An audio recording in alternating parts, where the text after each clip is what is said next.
noite, então, a todos e todas, bem-vindos, bem-vindas. Nosso webinário é gravado, tá? Eu gosto de informar no comecinho, né? Caso alguém decida abrir a câmera aí no momento de discussão, ok?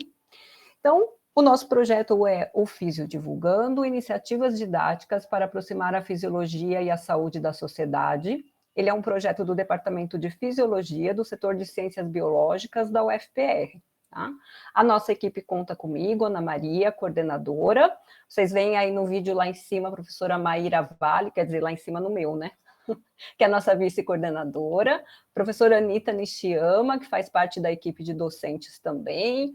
Logo mais chega a professora Fabiola Jager, também da equipe de docentes. Vemos ali o Fábio Caetano, que é o nosso técnico, que é responsável pela nossa super gravação aí dos webinários, ok? Põe pra gente lá no canal. Temos também a Débora Coutinho, que nos ajuda na manutenção do site, e diversos alunos aí de pós-graduação e de graduação dos cursos de saúde ali do nosso setor, ok? Por ser um projeto de extensão, o nosso projeto partiu de um questionário de demandas que foi divulgado para a gente levantar temas de interesse nessas áreas de fisiologia e saúde, tanto para a realização aqui dos webinários, como esse, né? Como também para a confecção de materiais didáticos. Então, eu vou colocar aqui no nosso link, ó, no nosso, chat, o link ainda do nosso questionário de demandas, caso alguém não tenha participado ali com as respostas e ainda queira contribuir, ok? Porque a gente está sempre, né, considerando ali o que é colocado no questionário para eleger, inclusive, próximos webinários e próximos temas de materiais aí confeccionados, tá?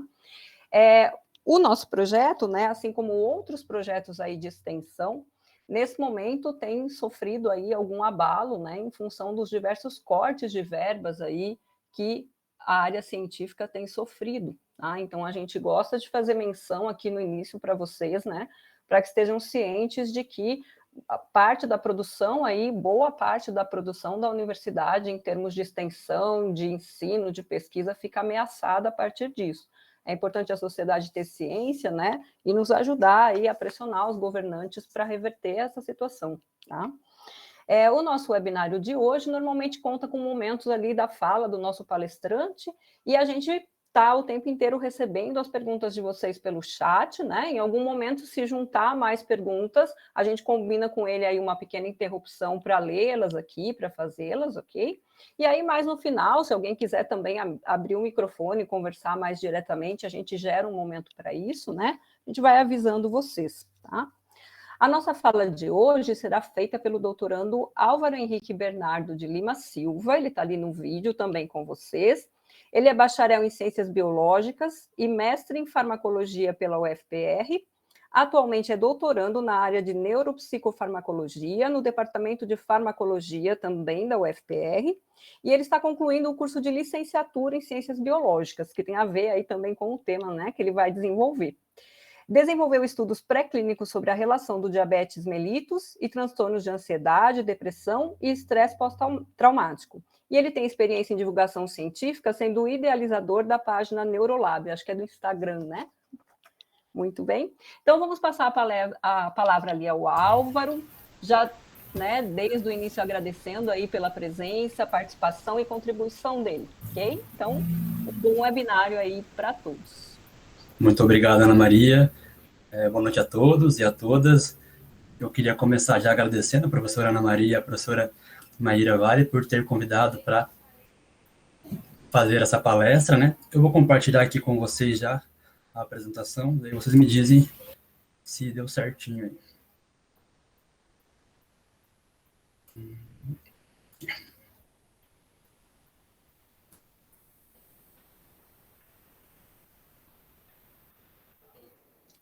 Já estão vendo? Entrou, já entrou, tá certinho.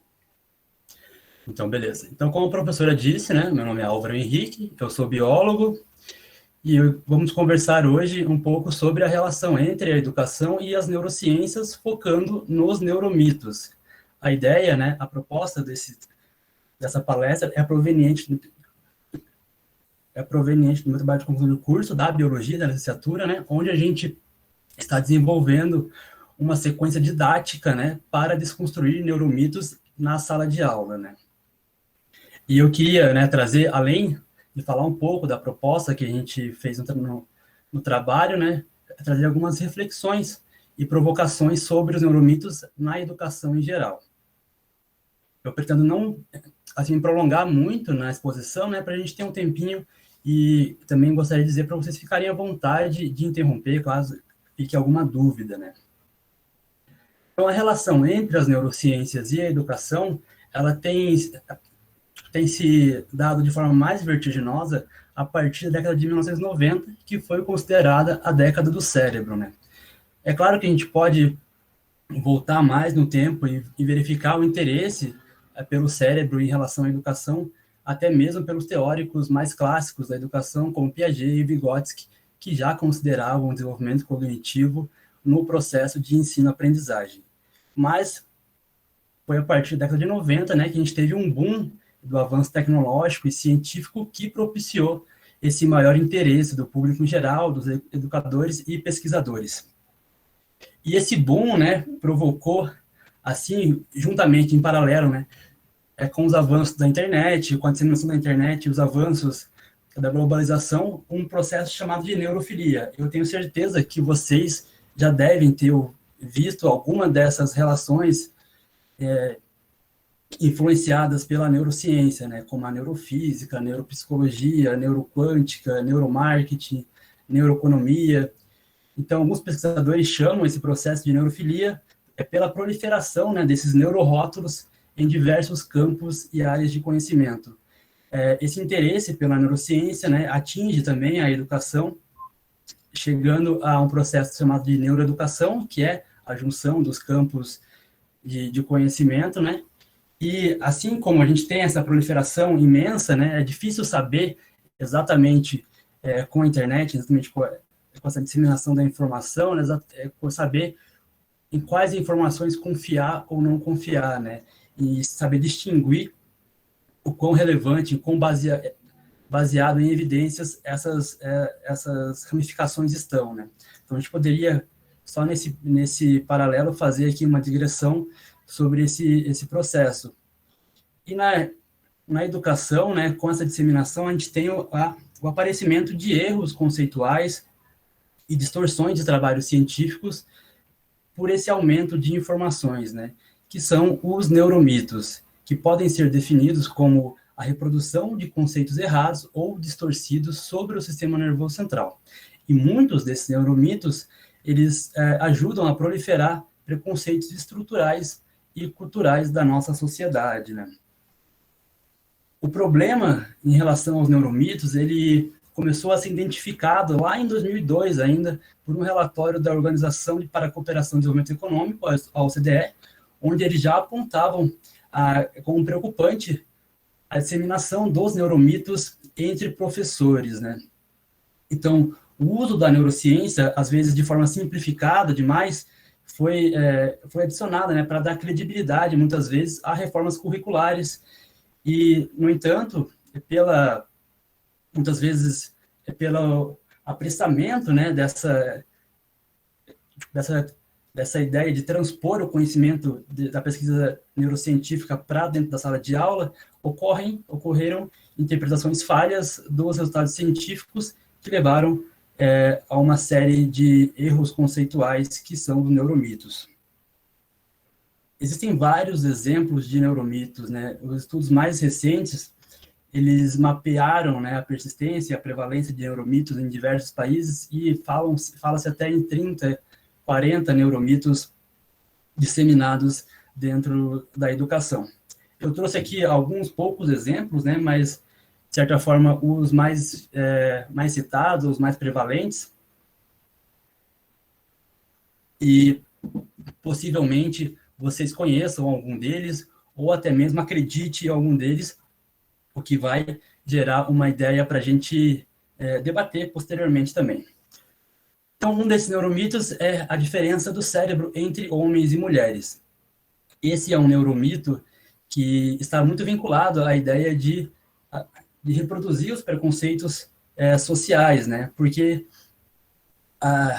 ao apontar que homens e mulheres têm cérebros diferentes, geralmente isso é usado como justificativa para explicar a desigualdade social entre homens e mulheres, né? Então, isso justifica de forma natural porque as mulheres ganham menos que os homens ou estão em profissões diferentes dos homens, como, por exemplo, engenharia, cargos de poder. Isso é muitas vezes usado, e a gente vai falar um pouquinho mais dele depois. Isso é usado para proliferar esse tipo de preconceito. Um outro neuromito muito conhecido é que usamos apenas 10% do cérebro, né? Esse é um neuromito antigo, né? E que hoje em dia, por exemplo, com a ideia de produtividade que nós temos na nossa sociedade, ele tem sido usado de forma mais camuflada, mas na ideia de estimular o uso de drogas nociceptivas, né? Para fazer com que as pessoas tenham uma maior capacidade cognitiva ou alcance uma maior capacidade cognitiva, né? Baseado na ideia de que existem áreas a se desbloquear do cérebro. Um outro neuromito muito conhecido é o que divide o cérebro, os dois hemisférios, entre um lado direito criativo e um lado esquerdo lógico, né? Então, esse neuromito, ele parte da ideia de que cada região, cada hemisfério seria responsável por uma área específica do conhecimento, né? E seria possível classificar as pessoas como tendo o lado direito mais prevalente ou o lado esquerdo mais prevalente. Daí a gente poderia também analisar as pessoas a partir das suas profissões. Um engenheiro ele vai ter o lado esquerdo mais ativo do que o direito, ou um artista vai ter o lado direito mais ativo, e por aí vai.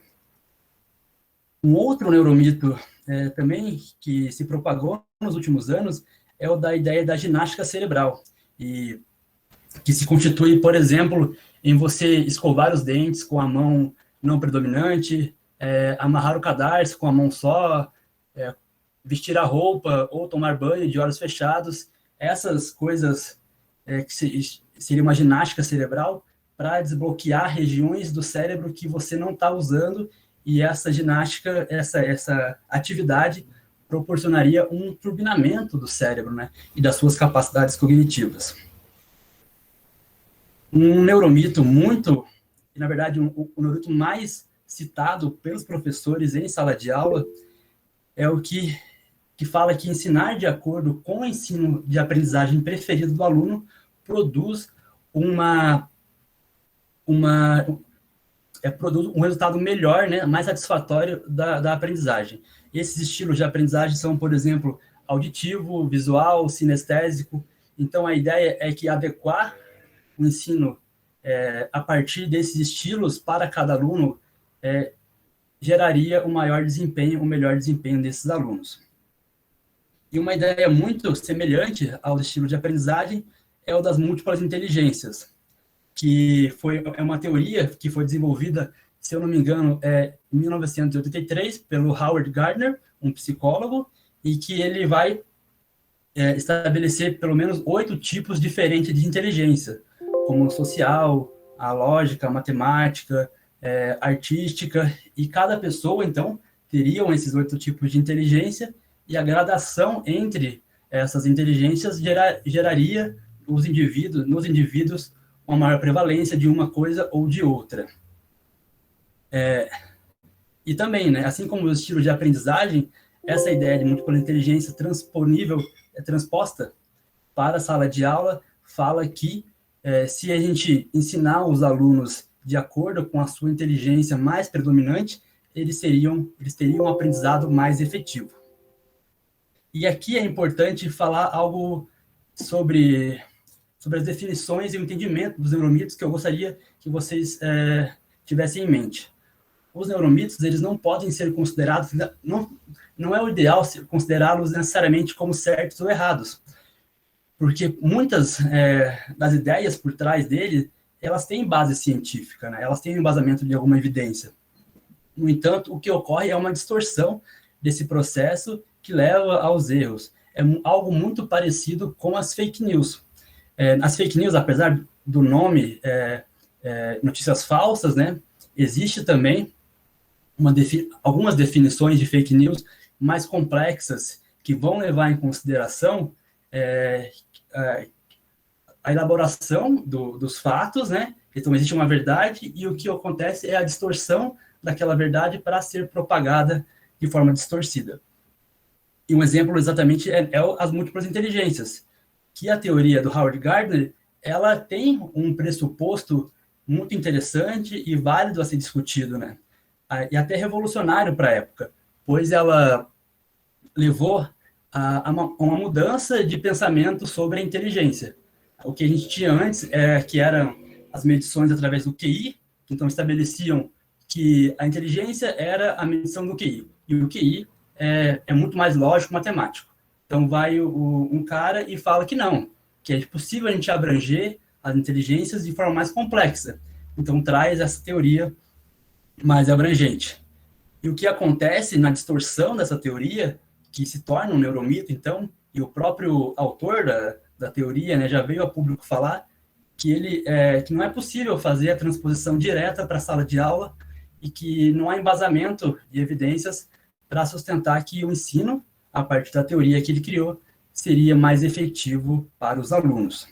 Então, é importante ter em mente esse processo que é algo mais complexo, né, que precisa ser levado em consideração.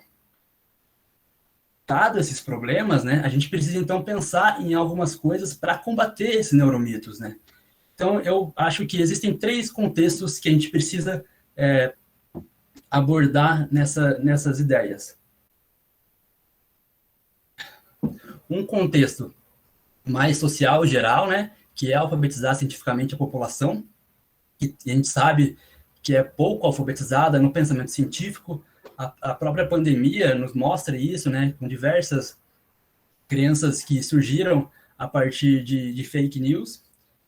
Treinar os professores para entenderem o processo neurocientífico, né, para entender o processo, por exemplo, de ensino-aprendizagem a partir das neurociências, e também o contexto dos alunos, né? Os alunos precisam entender qual o impacto dos neuromitos, também saber julgar o que é o que e por que aquela informação estaria errada, né? Então, proporcionar as ferramentas para que esses alunos possam julgar.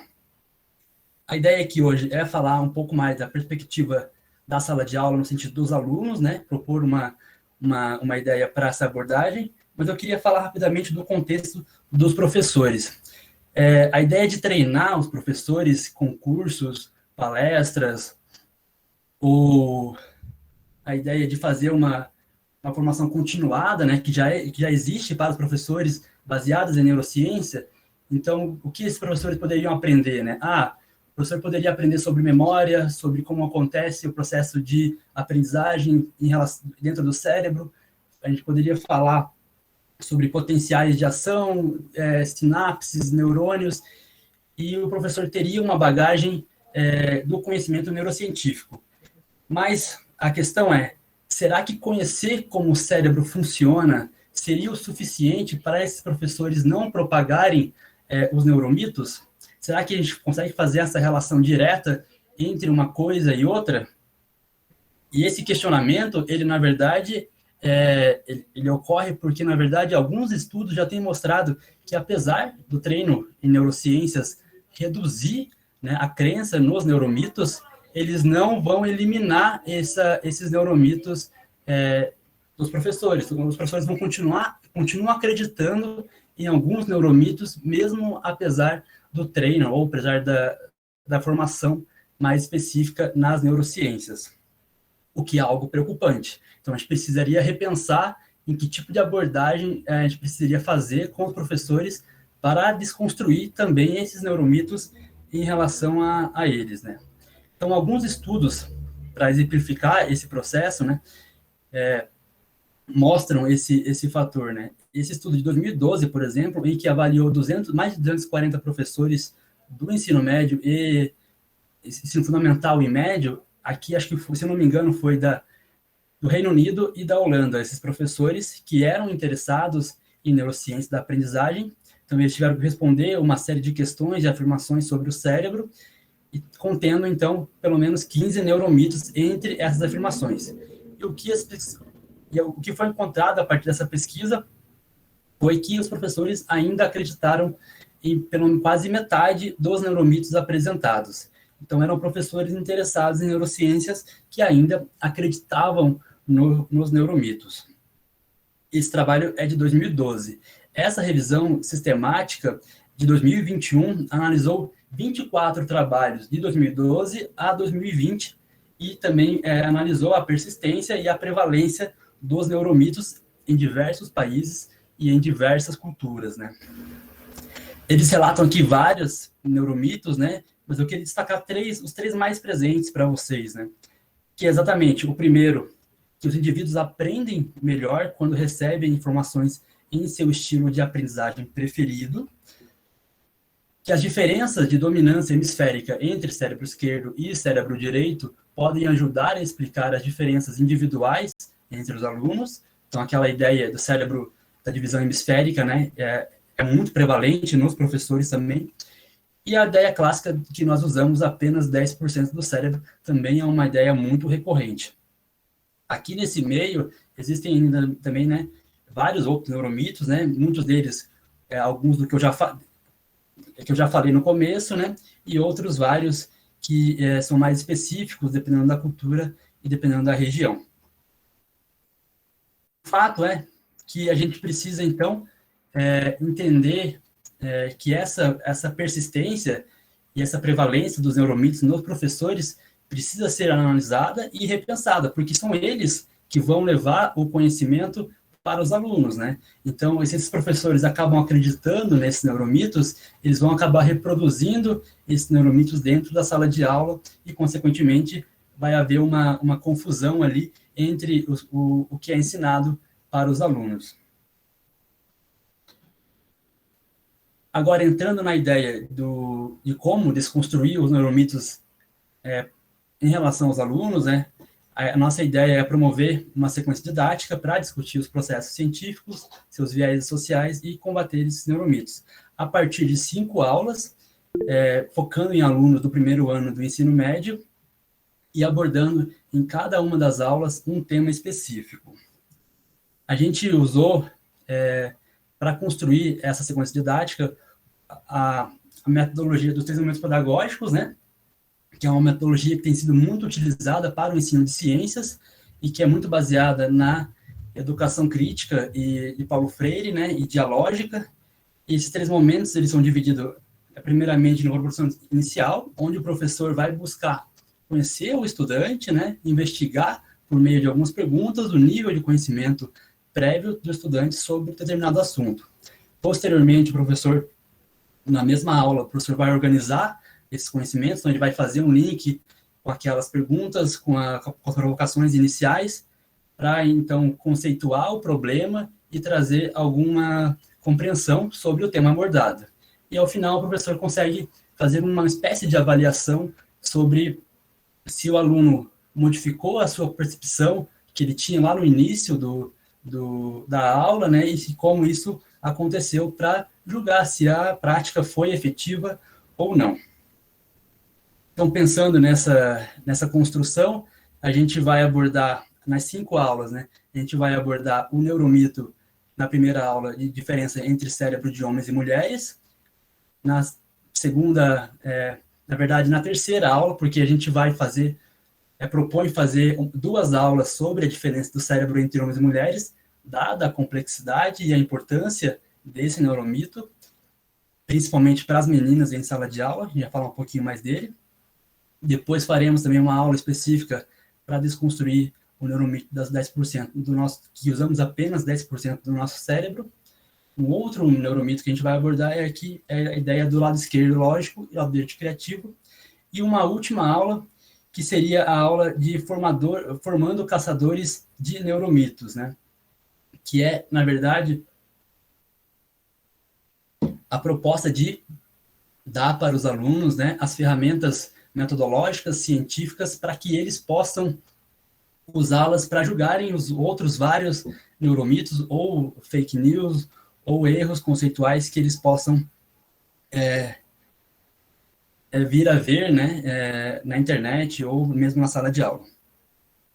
Então, vou falar um pouquinho, resumidamente, um pouco de cada uma das aulas, né, qual seria a proposta que nós temos para desconstruir esses neuromitos, né? Então, na primeira aula, com uma problematização inicial, o professor pode mostrar para os alunos uma lista de profissões e pedir para os alunos separarem essas profissões sobre o que eles acham que é a profissão de menino e o que é a profissão de menina.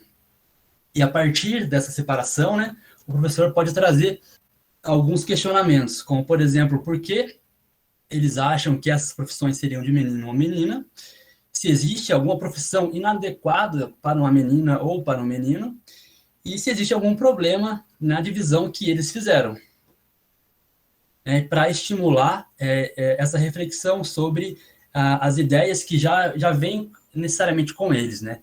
Aqui pode ter alguma série de conflitos, né, entre os próprios alunos, será que é, será que não é?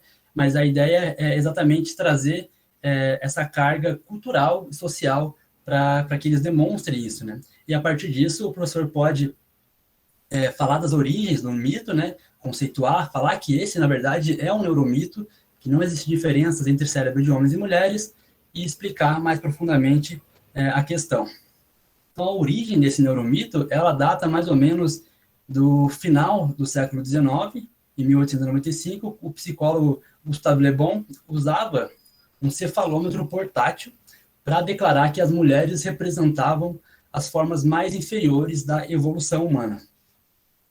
Então, basicamente, o cara saía por aí com um aparelho para medir a cabeça das pessoas e, na média, ele viu que a cabeça das mulheres era menor do que a dos homens. E a conclusão genial que ele tirou é que isso representava que as mulheres eram inferiores evolutivamente. É claro que, para a sociedade da época, isso foi uma grande cartada no sentido de justificar a estrutura social que estava estabelecida. Então, as mulheres não podem alcançar tais e tais papéis sociais ou profissões, porque elas são inferiores evolutivamente. A gente pensa que isso ficou no passado, mas em 2005, por exemplo, a gente tem um trabalho publicado em que os pesquisadores analisaram com a ressonância magnética 21 homens e 27 mulheres para investigar uma correlação entre o QI e as medidas da matéria cinzenta e matéria branca, né? E aqui a gente já pode olhar e ver alguns problemas metodológicos, no sentido de eram poucos o N amostral desse trabalho, então não se podia concluir grandes coisas definitivas. Investigar a correlação, a gente sabe que a correlação, às vezes, não é necessariamente uma ideia de causa e efeito, mas apesar das críticas científicas válidas para esse processo, esse trabalho ele não necessariamente dava uma conclusão sexista. Posteriormente, ele voltou à mídia, acho que 4 ou 5 anos depois, a mídia norte-americana promoveu esse trabalho com a seguinte conclusão. Para eles, esse trabalho afirmava que os homens teriam 6,5 vezes mais massa cinzenta do que as mulheres, enquanto as mulheres teriam 10 vezes mais massa branca do que os homens.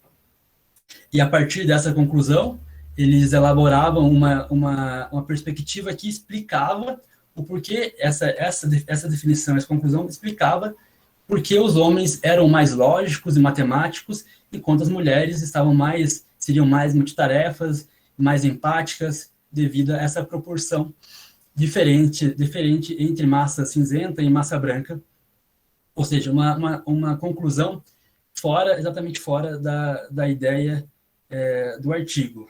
E também fora da realidade, porque essas diferenças que foram propagadas exigiriam que a cabeça das mulheres fosse 50% maior do que realmente é. Então, não fazia nenhum sentido que as mulheres tivessem 10 vezes mais massa branca do que os homens para explicar qualquer coisa. E uma notícia ainda mais recente, de 2017, um engenheiro do Google fez um blog para divulgar para os colegas trabalhos que ele justificava com causas biológicas a escassez de mulheres em funções de tecnologia e liderança. Essa notícia, né, pegou muito mal para a empresa, né, o cara foi demitido, mas demonstra que, mesmo depois de muitos anos, existe uma continuidade da ideia de se dividir biologicamente as capacidades de homens e mulheres nos papéis sociais.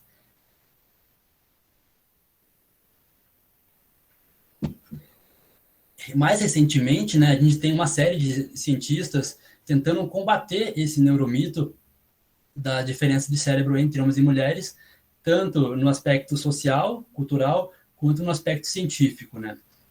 Uma das vozes mais ressonantes nesse debate é a da neurocientista Gina Rippon, que ela tem um livro publicado em português chamado Gênero e Nosso Cérebro, em que ela vai destrinchar uma série de fatores que influenciam e impactam, né, esses neuromitos, e também vai questionar alguns trabalhos científicos sobre os seus vieses e as suas conclusões, que às vezes extrapolam o senso científico e é levado para uma ideia mais sexista.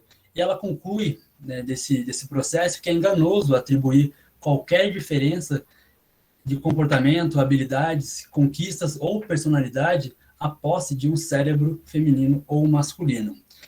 E essa afirmação dela é também baseada em novos artigos científicos, né, que vêm demonstrando, por exemplo, que o cérebro, na verdade, é um grande mosaico. Esse trabalho de 2021, da neurocientista Daphne Joel, que também é uma voz importante nesse debate, que vem fazendo pesquisas nesse sentido desde 2011, né, e demonstrando que as diferenças tão propagadas no meio, apontando a diferença de cérebro entre homens e mulheres, na verdade não se sustentam.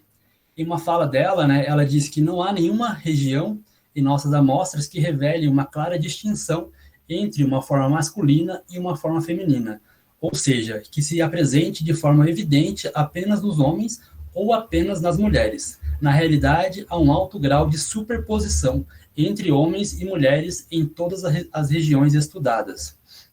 Então, o que ela está dizendo é que a variação que existe entre cérebros de indivíduos, ela não tem a ver necessariamente com sexo. Então, a gente pode ter dois homens com um cérebro muito mais diferente do que entre um homem e uma mulher. Porque a gente tem, na verdade, um espectro contínuo, né, entre homens e mulheres e cérebros diferentes. Então, afirmar que as diferenças do cérebro de homens e mulheres é decorrente do sexo, ela não se sustenta. No entanto, é importante dizer também que as pessoas, né, os pesquisadores que são contrários a esse neuromito, eles não negam algumas diferenças que existem, sim, entre homens e mulheres, né? Então, não é um negacionismo biológico para defender uma pauta específica. O que eles dizem é que as diferenças que existem, como, por exemplo, uma diferença muito evidente é do tamanho do cérebro. Em média, o cérebro das mulheres é menor do que o dos homens. Mas essa diferença de tamanho está mais relacionada ao tamanho corporal, né, à proporção corporal, do que ao sexo. Então, uma mulher maior vai ter um cérebro, às vezes, maior do que um homem menor. Então, essa relação entre sexo e tamanho também não se identifica. Nós temos também algumas diferenças pontuais no tamanho da amígdala e algumas redes neurais entre homens e mulheres, mas nada disso justifica como quer justificar, né, essa ideia do neuromito biológico, as posições, os comportamentos das mulheres, ou significa que elas são piores em matemática, por exemplo. Então, uma outra, como eu falei, né, a gente vai fazer 2 aulas desse neuromito pela importância dele, né, e pelo impacto social, e na segunda aula a gente vai fazer uma abordagem mais lúdica, né, com uma história em quadrinho. E aqui eu queria agradecer, né, as alunas que me ajudaram a construir essa história, a Aline e a Luísa, da Medicina Veterinária, além da professora Maíra, né, que nos ajudou a fazer essa história em quadrinho. Eu escrevi o roteiro e elas fizeram toda a arte que vocês estão vendo. Então, de forma resumida, né, essa história ela vai abordar 4 estudantes do ensino médio que estão discutindo que profissão eles querem seguir, e uma das meninas fala que quer ser engenheira. Isso gera uma comoção entre os alunos, e alguns dizem que ela não pode ser engenheira porque ela é menina e não é uma profissão de menina. Outros dizem que um dos meninos fala que já ouviu falar que o cérebro das meninas não é bom em matemática. Isso gera uma indignação nela, e essa indignação é levada para a professora de ciências, e a professora de ciências leva eles para o laboratório para explicar, e nesse laboratório ela mostra uma máquina do tempo, em que eles vão viajar no tempo, lá para em 300 e pouco antes de Cristo, para o Egito, e vão conhecer uma personalidade, que é a Hipátia de Atenas, e vão ver que essa mulher, a professora vai falar para eles que essa mulher, ela foi considerada a primeira matemática do mundo, ela desenvolveu estudos em filosofia, em engenharia, em física, e essa demonstração, né, que ela vai mostrar, eles vão viajar em outras épocas do tempo também, conhecendo outras personalidades, e essa ideia a professora vai relacionar para eles, para desconstruir esse neuromito, né, mostrando com evidências históricas que as mulheres são, sim, capazes e muito boas em matemática, em ciência, no que quiser que for, né. E também será abordado as perspectivas neurobiológicas para explicar isso, além dos fatores sociais. Então, aqui o professor também pode intervir, né, falando do histórico cultural e por que ainda se acredita, né, desde então, desde muito antes da história, que as mulheres seriam incapazes de fazer certas profissões. Um segundo tema que a gente vai abordar é o do uso de apenas 10% do cérebro, né, que aqui o professor pode usar um vídeo com um filme, por exemplo, o da Lucy, que é um filme recente, né, que vai tratar exatamente dessa ideia que é possível desbloquear regiões do cérebro inativas, e a personagem ela vai desbloqueando o cérebro dela com uma droga específica, isso vai gerando para ela uma capacidade cognitiva cada vez maior, e quando ela chega a 100%, ela pode fazer coisas sobrenaturais.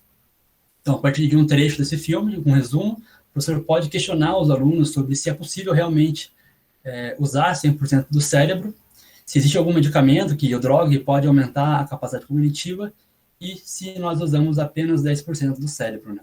Então, a ideia é estimular também esses alunos a refletirem e ver o que eles sabem,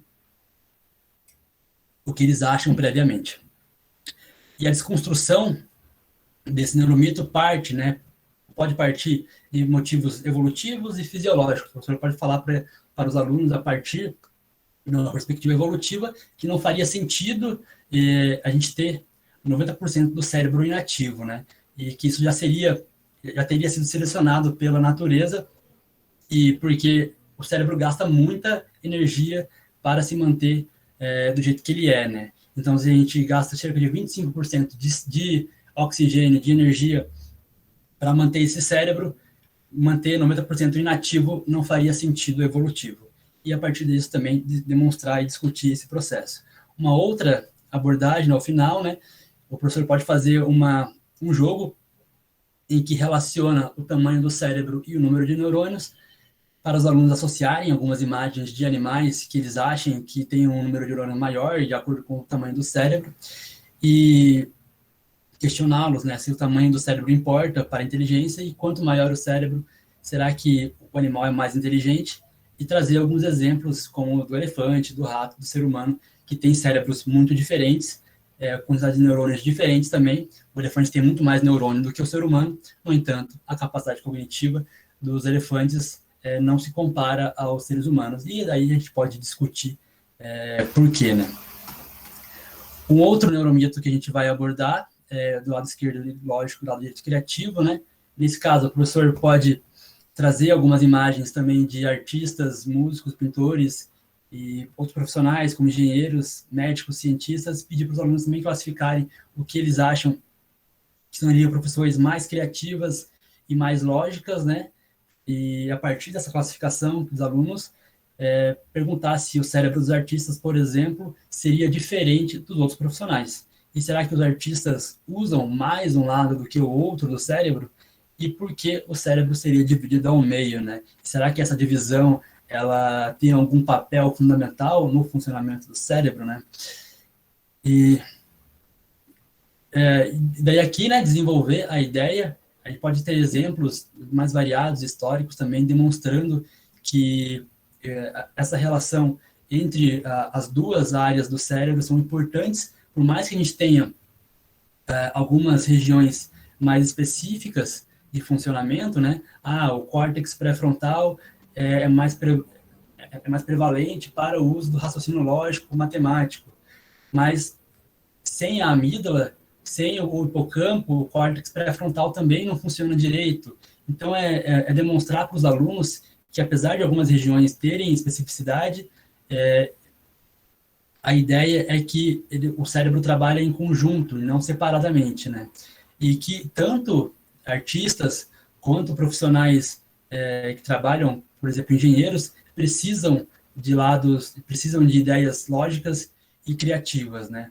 Por exemplo, você pega um quadro do Picasso, você consegue deduzir a partir dali muita matemática e muita lógica, né? Então existe lógica, é interessante pensar isso também. Existe lógica na arte, né? Existe lógica na música, né? Não tem como construir uma sinfonia sem entender os processos matemáticos e lógicos por trás. Então, a ideia é fazer essa desconstrução a partir desses exemplos. E por fim, e acredito que mais fundamental dessa sequência didática seria a desconstrução, a formação dos caçadores de neuromitos, né? Que seria a desconstrução mais ampla desses neuromitos, proporcionando aos alunos uma capacidade de julgamento por si mesmo, usando as ferramentas metodológicas da ciência. Então, aqui, o professor poderia usar duas abordagens, né? Ou usar imagens de ilusão de ótica, para mostrar para os alunos que a nossa percepção, às vezes, nos engana. Então, a gente está vendo uma coisa e, na verdade, essa coisa não é a realidade. Ou usar como outro exemplo, né, o nascer e o pôr do sol. Como a gente vê diariamente, né, o sol nasce e se põe ao nosso redor, né? E a nossa percepção intuitiva é achar que, portanto, o Sol gira em torno da Terra, né? E daí questionar também os alunos sobre essa percepção, né? E perguntar para eles como distinguir o que seria verdade e o que seria mentira. E a partir desses questionamentos, né, trazer uma diferenciação conceitual sobre o método científico, sobre o senso comum e outros saberes, né? Demonstrando, né, qual é a diferença de se pensar cientificamente e acreditar na propagação, por exemplo, que é feita pelo senso comum, né? Histórias que são contadas pela família, pelos tios e por aí vai. E definir isso, né? Definir a ciência como um método mais confiável para se alcançar a verdade, ou se alcançar, chegar mais perto de uma possível verdade, né? Então, estabelecer essa conexão com os alunos e diferenciar os campos de conhecimento é fundamental para que a gente consiga entender, para que eles consigam, né, não só entender um neuromito específico, né, mas entender várias outras questões que são cada vez mais bombardeadas numa era de informação. E é por isso também que é importante falar de fake news, né? A gente pode demonstrar os impactos sociais das fake news e falar também como o cérebro tem a maior tendência a aceitar desinformações. Assim como a gente tem a tendência de elaborar outra. Vocês querem falar uma coisa? Pode falar. Eu quero, Álvaro, com licença. É porque faltam poucos minutinhos para encerrar a nossa reunião, Uhum. então eu vou estar enviando um segundo link, eu já vou colocar ele aqui no chat, tá? E Tá. já vou Uhum. enviando também para você, por e-mail, para todos, ok? Então nós Beleza. nos encontramos na próxima, pessoal, para finalizar depois com mais qualidade, com mais tranquilidade, tá bom? Até já. Beleza. Beleza.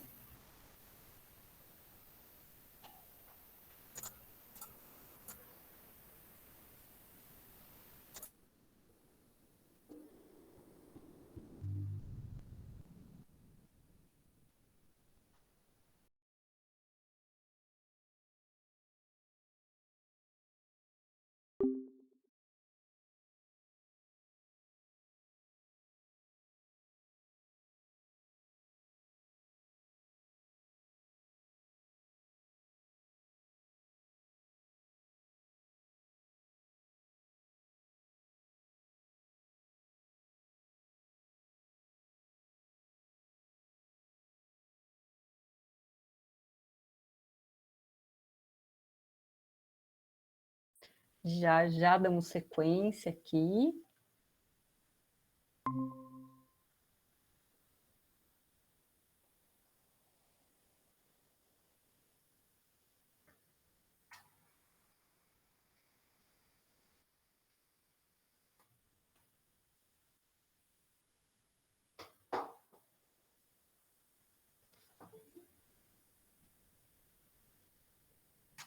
Ok, Fábio, obrigada.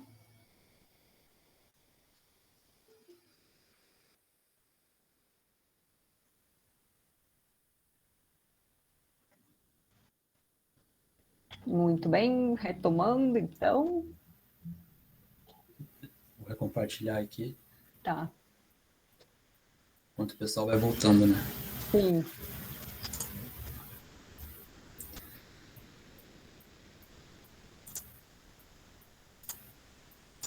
Tá quase acabando já. Então, Ah, mas fique à vontade, não tem pressa não, tá super, hiper pontual. É como a gente cria mais cedo ali, né? Antes do horário. O Meet só tem 1 hora, né? Muito bem, então vou deixá-los aí com o Álvaro novamente. Então, continuando, né, pessoal? Falta só mais um slide para concluir. Então, a gente precisa também pensar na abordagem das fake news e como, né, o cérebro interpreta essas desinformações de forma muito semelhante como a gente acredita em ilusão de ótica, né? Então, usar a percepção ou a intuição nesses casos para julgar o que é verdade e o que é mentira não seria adequado, né? Então, a ideia seria estimular os alunos a entenderem que certas coisas elas precisam de um método, né? E o método científico seria o mais adequado para fazer esse tipo de julgamento sobre o que seria verdade ou mentira. E claro, né? É difícil estabelecer a verdade e mentira, mas hoje em dia a gente precisa muitas vezes fazer essa demarcação, né? Mais rígida para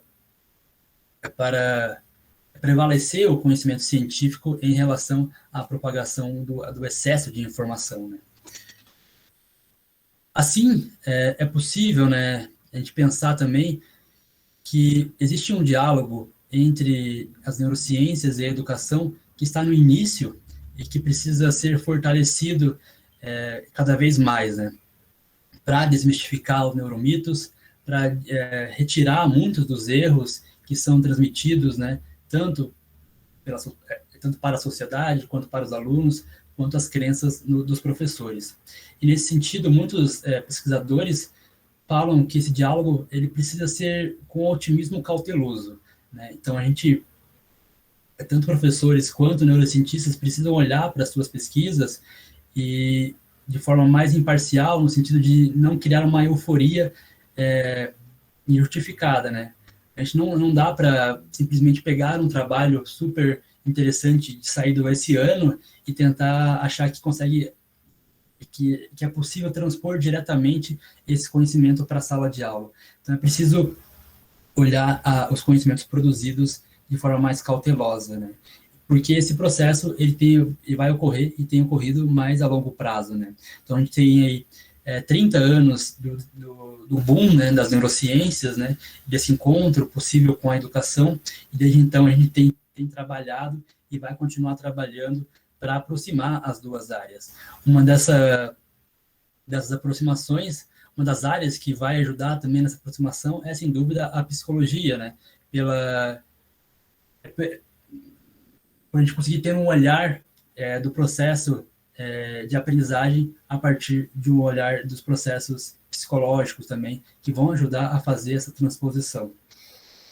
E uma coisa que um professor neurocientista famoso, brasileiro, né, que tem grande impacto tanto na neurociência quanto na educação, o professor Roberto Lente, tem defendido é que existam programas de Estado que promovam a integração contínua das duas áreas, né? Porque hoje a gente tem muito a pesquisa científica no laboratório, ocorrendo nas universidades, nos laboratórios, e os professores interessados em neurociência tentando entender ou interpretar esses processos de forma desassociada, né? Então seria interessante ter um programa de continuidade em que se tenha um neurocientista produzindo conteúdo especificamente para a área da educação, né? Ou pensando na transposição educacional. A gente tem, por exemplo, um exemplo aqui na UFPR, né? No Departamento de Fisiologia, o professor Lousada faz, né, uma pesquisa sobre ritmos biológicos, né? Em que ele busca influenciar, por exemplo, o horário das escolas, né? Demonstrando que o ritmo biológico de cada um, né, interferiria no processo de aprendizagem. E então seria necessária uma adequação entre o horário escolar e os alunos que têm ritmos vespertinos, por exemplo. Então, eu acho que, se não me engano, o professor Lousada vai ser o próximo palestrante aqui do Física Advogando, então ele vai falar, com certeza, mais sobre isso, né? Então, esse é um exemplo, né? E o professor também, o Roberto Lente, tem feito pesquisas sobre, mapeando, né, os processos cognitivos na educação também. Por exemplo, tem uma pesquisa recente dele, em que ele colocou eletrodos em alunos e professores durante uma aula para medir a frequência em que esses alunos e professores estariam durante uma aula de 40 minutos. E ele verificou que apenas nos primeiros 8 a 10 minutos do início da aula é que existe uma simultaneidade, né? Existe uma comparação, uma equivalência entre as transmissões entre professores e alunos, né? Depois desse tempo, cada um vai para um lado e se perde necessariamente, muitas vezes, o conteúdo, né? Então, essas são pesquisas que precisam acontecer, né? E vários outros exemplos dessa aproximação precisam cada vez mais acontecer para que a gente tenha um diálogo mais produtivo nesse sentido, né? E diálogo exatamente é a palavra-chave, porque tanto os professores da educação precisam ouvir os neurocientistas, quanto os neurocientistas também precisam ouvir e entender as demandas educacionais. Então, me desculpem pelo tempo, se eu fui muito prolongado ou se eu falei muito rápido, mas eu queria agradecer e espero que vocês tenham perguntas sobre o que foi falado, né, ou extrapolações sobre a sequência, de qualquer coisa, né. A gente quer disponibilizar o trabalho, né, a sequência didática que eu expus para vocês de forma mais completa, né, quando tiver concluída, né, assim como a história em quadrinho. Então, podem mandar um e-mail, se alguém ficou interessado, e também seguir a página do Neurolab UFPR no Instagram, que lá também a gente produz um conteúdo de neurociência de forma mais divertida, né. Então, muito obrigado a todos. Obrigado, professoras. Álvaro, nós que agradecemos, né? Eu acho que a gente ainda pode fazer aqui alguns comentários que apareceram no chat aqui, eu vou trocando contigo, e aí a gente abre mais, né, para perguntas de todos. Nenhuma coisa a declarar com relação a falar rápido, ou muito pelo contrário, foi excelente, eu achei o conteúdo, né? Eu acho que todo mundo deve ter apreciado bastante. Tem alguns comentários no chat, a Maíra disse que já tentou escovar o dente ali com a outra mão, a Anitta comentou que uma professora importante aí da fisiologia, a de Silverton, né, mencionou algo numa fala uma vez sobre a questão dos tipos de inteligência, então para a gente ver como que às vezes isso se mistura, como você explicou super bem, né? Porque há uma base por trás e ao mesmo tempo também as pessoas acabam distorcendo quando tem aquela história, né? Quem conta um conto aumenta um ponto. Eu acho que isso acaba se propagando mesmo, né? Teve pessoas que agradeceram aqui. A Valéria citou um livro, Cérebro Aprendiz, e os 100 bilhões de neurônios, claro, né, do próprio Robert Lente, ali, que a gente sabe que é uma referência super importante. Tem pessoas elogiando o chat aqui, a Roberta elogiou a página do Neurolab, né? E aproveitando também para mencionar que, por a Maíra fazer parte aí da equipe do projeto, né, essa sequência didática deve ser divulgada também pelo projeto, já que a gente tem como objetivo mesmo também produzir materiais didáticos, né, auxiliar nessa questão da sala de aula. E aí, assim, eu vou colocar aqui, assim, particularmente, né, eu acredito que a gente possa privilegiar as perguntas que vão aparecer, mas se você puder falar mais um pouquinho dessa distinção ali, realmente, assim, aonde está a teoria científica dessa questão da inteligência, né, diferenciada, dos tipos de inteligência, e até mesmo daqueles tipos de aprendizagem e aonde está o mito. Porque eu confesso, né, o Fábio também citou aqui que ficou surpreso com esses, né, serem mitos. Para mim também isso me surpreendeu, eu não sou da área da neurociências, né, embora seja fisiologista. Então, eu queria ouvir um pouquinho mais sobre isso. E a Larissa também colocou algo aqui, ó, que ela está estudando neurociência nesse momento, junto com a educação, que ela aceita todas as referências possíveis, e ela também é fã aqui da página do Neurolab, tá? Só para te colocar. Mas, assim, essa é a minha primeira pergunta, mas depois abrimos para os demais aí participarem, né? Só para estimular. Não, beleza. Imaginei que esse neuromito geraria algumas dúvidas, né? Porque ele, na verdade, é muito prevalente. Os professores, nas pesquisas que citam ele, né? 90% dos professores, até mais, acreditam nesse processo. Então, a ideia é que ela se confunde muito com a ideia de individualidade, né? A gente pensa, cada indivíduo tem as suas capacidades, seu desenvolvimento, então faz todo sentido que a gente se adeque a esse processo, né? E o neuromito está exatamente na ideia de que dá para os indivíduos, por exemplo, eu gosto mais de aprender visualmente.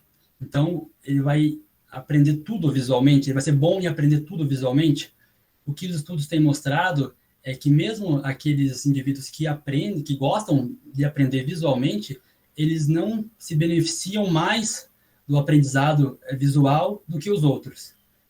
E os auditivos, a mesma coisa, e os sinestésicos, a mesma coisa nesse processo.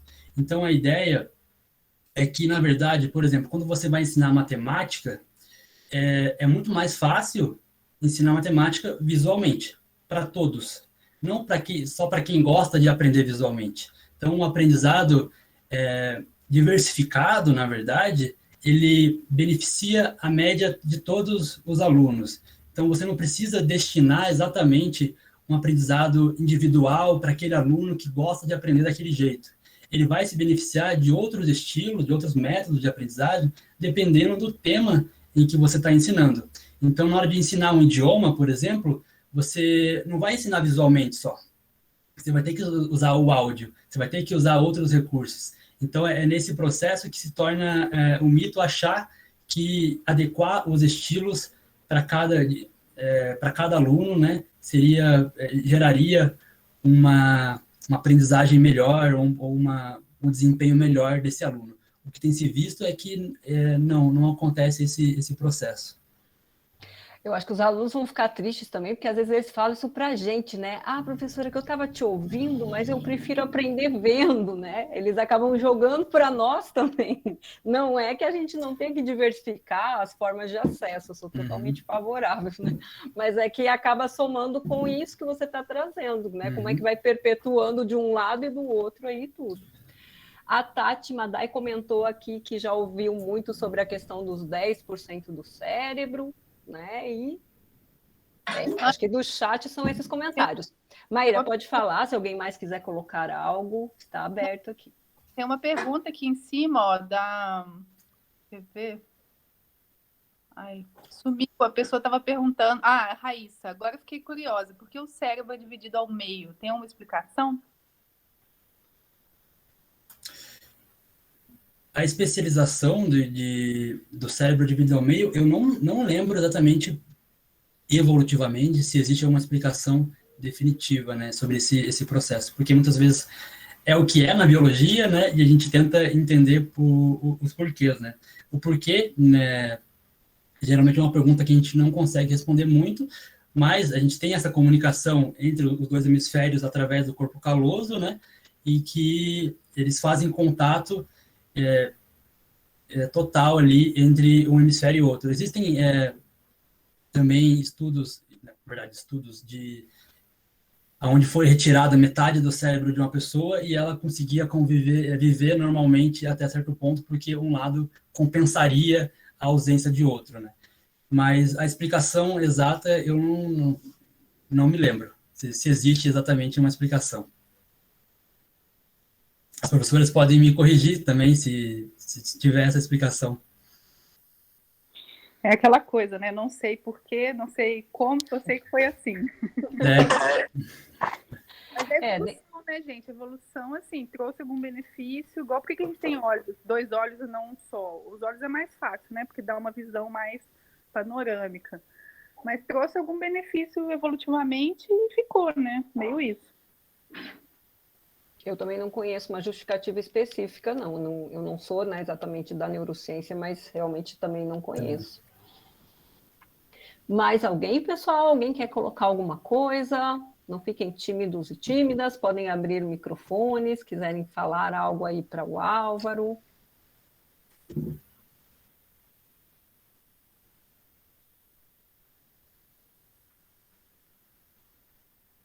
Não, tudo bem. Se você quiser disponibilizar, fique super à vontade, tá? Não é uma obrigatoriedade, mas se você quiser disponibilizar no chat algum contato aí para o pessoal, né? Porque às vezes as pessoas ficam tímidas aí para perguntar aqui, né? Eu vou marcar o meu e-mail aqui. Qualquer coisa pode me mandar. Discutir mais alguma ideia ou fazer alguma pergunta, fiquem à vontade para mandar por e-mail ou pelo Instagram mesmo. No Instagram do Neurolab a gente responde lá e a gente pode conversar, né? E aprofundar. Eu posso passar também algumas referências, né? Do que eu falei aqui sobre os estilos de aprendizagem, né? Alguns trabalhos discutindo exatamente isso, né? Porque é uma dúvida que acaba gerando, né? E fiquem à vontade. A Raíssa pediu aqui, Álvaro, uma recomendação de livro de neurociência, algum mais amplo. Eu acho que... Nossa, tem vários. Eu acho que os do professor Antônio Damasio são ótimas referências para a gente pensar. Tem um livro, vou colocar no chat também aqui, que é O Erro de Descartes. Ele vai... onde ele vai falar sobre a diferença, né, entre a mente separada do corpo, né, que seria a ideia de Descartes, que seria uma mente diferente em relação ao resto do corpo, né? Ele vai fazer a integração, que a gente sabe hoje na neurociência que não tem como fazer essa distinção. Eu acho que é um livro que está um pouquinho antigo já, mas ele é super válido para discutir os processos neurocientíficos, né? E os dos professores também, Roberto Lente, né? O do professor... esqueci o nome dele agora. Que tem o Oráculo dos Sonhos, o Siddhartha Ribeiro, que é uma professora excelente da Federal do Rio Grande do Norte, né? Quem também se interessar sobre os processos de sonho, né? Aí eu tô lendo Por que Sonhamos, é muito bom também. Mas não é do Então, Siddhartha, não, é de outro, é de um americano, é de um inglês. Então a gente tem vários aí ícones. Agora, sobre ciência em geral, né? Eu recomendaria, até hoje é o dia do Carl Sagan, né? Então, eu recomendaria os livros dele também, que são importantes por aquele processo que eu estava falando ali para desconstruir neuromitos, né? Para desconstruir mitos em geral. E falar do método científico, eu acho que é uma boa pedida também para essa discussão, né? Então, Carl Sagan, que fez a série Cosmos, e, enfim, um grande divulgador científico em geral, né?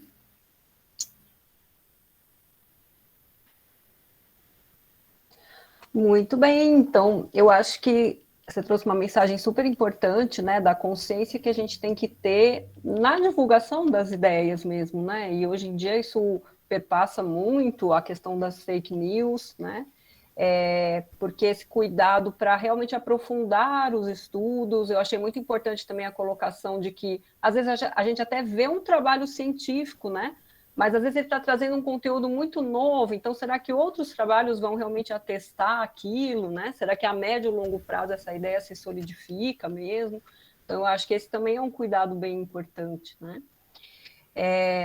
Você deu um spoiler aí para nós, mas foi ótimo que assim já faz propaganda, e aproveitando então aqui o finalzinho, que o nosso próximo webinário é justamente do professor Fernando Lousada. A gente pediu uma fala dele, porque ele tem todo um trabalho de pesquisa associado ao sono em sala de aula, né? Como que a gente lida com essas questões. Então, no dia 30 de novembro, ele vai falar sobre sono, sonhos e saúde, né? E eu pedi especificamente para ele também abordar a questão da sala de aula, que já faz parte mesmo de várias pesquisas ali do grupo dele, né? E aí, pessoal, a gente, esse ano, com o webinário do professor Fernando, vai estar encerrando os webinários do Fisiodivulgando de 2021, tá? A Isa fez uma pergunta aqui sobre a gravação, todos eles ficam disponíveis no nosso canal, até o webinário 9, né, a gravação já está ali. Esse do Álvaro, em poucos dias, o Fábio sobe ali para nós também, já coloca, e a gente grava, com certeza, o último ali também do professor Fernando, tá? E o ano que vem a gente vai passar para vocês pelo Instagram, pelas redes, né, o que vai acontecer em termos aí de webinários. Fiquem atentos também aos materiais didáticos aí que o Fisiodivulgando já vem produzindo, ok? Se vocês não tiverem mesmo nenhuma pergunta aí para o Álvaro, eu gostaria de super agradecer ao Álvaro, à Maíra também, né, que passou o contato e fez essa proposta desse tema muito importante aí para todos nós, ok? Eu vou colocar no chat ali para todos que precisam de certificados, tá? Agora um link específico aí para eles. E aí vocês aguardem um pouquinho que a gente envia aí para todos. Tudo bem? Ninguém mais perguntas? Então, Álvaro, mais uma vez, muito obrigada, foi excelente, né? E vai ficar disponível ali no canal também depois, né? Caso você queira passar para outras pessoas, ok? Eu que agradeço, professora, pela oportunidade de falar um pouquinho. Mandei um link ali, o pessoal pediu do Neurolab, a Iana também mandou. Então, também se puderem divulgar e compartilhar as postagens, a gente está lá semanalmente falando um pouquinho de neurociências sobre diversos aspectos. Então, muito obrigado pela oportunidade novamente e obrigado a todos, né, que ficaram e assistiram a palestra. Eu queria falar. Então, pessoal, muito obrigada, Álvaro, mais uma vez, a todos pela presença, sempre agradeço a nossa equipe do projeto por todo o apoio, ao Fábio, ok? Então, uma boa noite a todos, né? Um ótimo aí finalzinho de novembro, até nosso encontro, se tudo der certo ali, então, no dia 30, com a palestra do professor Fernando, tá bom? Obrigada e boa noite. Boa noite, pessoal. Obrigado.